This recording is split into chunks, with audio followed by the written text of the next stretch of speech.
জিহ্বা দিয়া কথা বলা, একটু চিন্তা কর।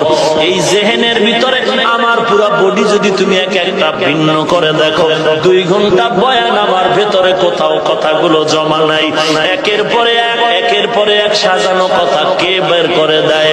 ওরে বান্দা, একটা মেশিন চলে 2 ঘন্টা চলার পরে ফ্যানের বাতাস দিয়া ঠান্ডা করো, মাইক গরম হয়, মাউথ গরম হয়ে যায়। ওরে তুমি 30 বছর 40 বছর 60-70 বছর জিহ্বা নামের মেশিনটা দিয়া নারায় নারায় কত কোটি কোটি কথা তুমি সাপ্লাই দিলা। একবারও চিন্তা করেছো এই কথাগুলো কোন মেশিনের দ্বারা তৈরি হয়? যদি একবার তালাশ করতি, খুঁজে পাইতি, কেউ না, তিনি আমার আল্লাহ। ওরে বান্দা, সে আল্লাহকে এখনো চিনো নাই রে মুমিন।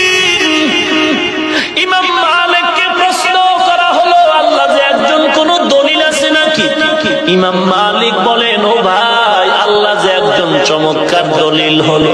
দেখো রে গোলাম, একই মায়ের গর্ভ থেকে কত সন্তান বের হয়, একই মায়ের গর্ভের